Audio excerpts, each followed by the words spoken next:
नमस्कार प्यारे बच्चों। अब मैं आपको बाल गोविंद भगत पाठ जो पिछले यूट्यूब में आपको पढ़ा चुके हैं, बता चुके हैं, मैं उसके कुछ महत्वपूर्ण प्रश्न उत्तर आपको बता रहा हूं जो कि परीक्षा में बहुत ही महत्वपूर्ण है। उसका पहला प्रश्न है, खेती बाड़ी से जुड़े गृहस्थ बाल गोविंद भगत अपनी किन विशेषताओं के कारण साधु। तो बाल गोविंद भगत का जीवन गृहस्थ होते हुए भी वे अपना जीवन साधुओं जैसा, सन्यासियों जैसा बिताते थे। उनके पास खेती, फसल, पुत्र, पुत्रवधु, ये सब ईश्वर की देन थी। अतः सभी के प्रति उनका दृष्टिकोण बड़ा ही उदार रहा करता था। जो कुछ भी उनकी फसल होती थी, उस फसल को ले जाकर के कबीर मठ में देने के बाद जो प्रसाद स्वरूप में मिलता था, उसी से अपना जीवन बसर करते थे और प्रसन्न रहते थे। ठीक है, बहुत कम बोलते थे, नियम का कड़ाई से पालन करते थे।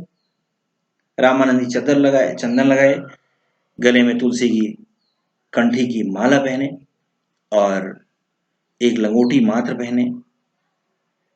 कबीरदास जी के भजनों को नियमित गाना और नियम पूर्वक रहना, यही उनकी विशेषताएं थी जिसके कारण वे साधु।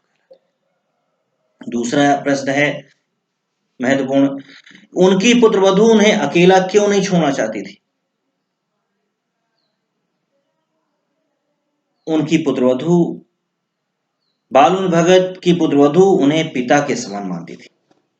उसे यह चिंता थी कि यदि मैं दूसरा विवाह कर लूंगी तो मेरे इन पिता स्वरूप भगत जी की सेवा कौन करेगा। यदि बीमार पड़ जाएंगे तो उनकी दवा इत्यादि की व्यवस्था कैसे हो। अब वे लगभग 60 वर्ष से भी ज्यादा के हो चुके हैं। अब उनके आगे पीछे कोई ना रहने पर उनकी सेवा इत्यादि कौन करेगा।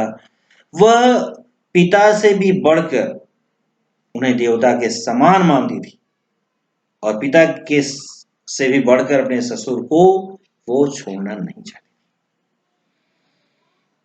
अगला प्रश्न है, भगत ने अपने बेटे की मृत्यु पर अपनी भावनाएं किस प्रकार से प्रकट की। बेटे की मृत्यु हो जाने पर धार्मिक आस्था के अनुसार कबीरदास जी के नियमों का पालन करते हुए उन्होंने अपने पुत्र को आंगन में लिटा दिया, सफेद चादर से ढक दिया, सिरहाने तुलसी दल रख दिया और नीचे दिया जलाकर बैठ गए और खिचड़ी बजा करके वे कबीरदास जी के भजन को गाने लगे और ये कहने लगे कि आत्मा का परमात्मा में मिलन हो चुका है, अतः इस समय दुख करने का, शोक करने का कोई औचित्य नहीं बन पड़ता। और उन्होंने पुत्रवधु को भी रोने से मना किया। वे खचड़ी बजाकर गीत गा करके अपनी भावनाएं इस तरह से व्यक्त।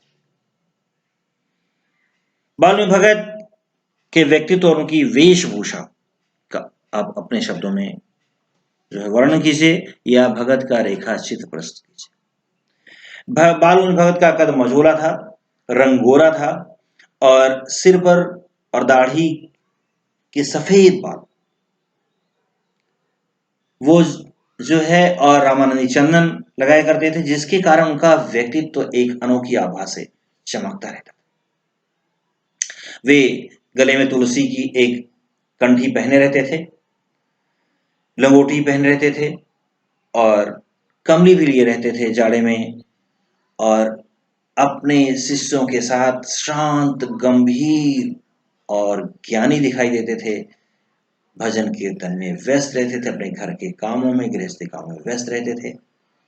इस तरह से वे बहुत व्यक्तित्व उनका बड़ा ही अच्छा था।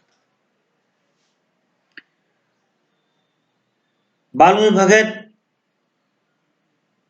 के लिए बताया गया है कि आप ऐसे कुछ बताइए कि जो सामाजिक मान्यताओं को वे नहीं मानते थे। इसके लिए लेखक ने बताया है कि चूंकि हमारे यहाँ यह एक प्रथा है, अंतिम संस्कार, दाह संस्कार इत्यादि पुरुष वर्ग ही करता है, पुत्र का अधिकार होता है, पौत्र का अधिकार होता है, पिता अथवा भाई। परंतु उन्होंने इस परंपरा को हटाया और अपनी पुत्रवधू से ही अपने पुत्र का दाह संस्कार कराया। दूसरी सामाजिक मान्यता उस समय यह थी, इसमें ऐसा नहीं है, उस समय यह थी कि पुनर्विवाह, विधवा पुनर्विवाह नहीं होता था, परंतु उन्होंने अपनी पुत्रवधू को विधवा पुनर्विवाह के लिए जोर डाला और उसके मायके वालों को बुला करके उनके साथ कर दिया और उसका दूसरा पुनर्विवाह। इस तरह से यह लगता है कि बालूनी भगत सामाजिक मान्यताओं को नहीं मानते थे, वे एक समाज सुधारक थे। एक प्रश्न इसमें जो रचना और अव्यक्त में है, मोह और प्रेम में क्या अंतर होता है? बच्चों मैं आपको बता दूं, मोह स्वार्थ बस होता है, मोह में स्वार्थ छिपा रहता है, परंतु प्रेम निस्वार्थ होता है। प्रेम कभी भी स्वार्थ के वशीभूत होकर कष्ट नहीं करता, और यह बात पूरी तरह से बालून भगत पर निर्भर होती है, क्योंकि बालून भगत अपने पुत्र से प्रेम करते थे, स्वार्थ नहीं था। उनको इस बात का कष्ट नहीं था कि बुढ़ापे में उनकी सेवा कौन करेगा, पुत्रवधू के लिए भी नहीं कि बुढ़ापे उनकी सेवा करने के लिए उसको विधवापन के लिए रख लें कि वो विधवा रहे पूरी जिंदगी, क्योंकि उनका स्वार्थ ये होगा बुढ़ापे उनकी सेवा कौन करेगा। परंतु उन्होंने नहीं, पुत्र के मरने पर भी रोए नहीं, आत्मा परमात्मा से मिल चुकी है, आत्मा परमात्मा की है, और इस तरह से वे पुत्र से प्रेम करते थे। पुत्रवधू को अपने स्वार्थ के वशीभूत नहीं हुए, बल्कि उसका दूसरा विवाह करने का आदेश दिए, जिससे वे पूरी तरह से अपने पुत्र और पुत्रवधू को प्रेम करते थे, न कि मोह करते थे। यदि यही देखा जाए तो कृष्ण और राधा में भी निस्वार्थ प्रेम।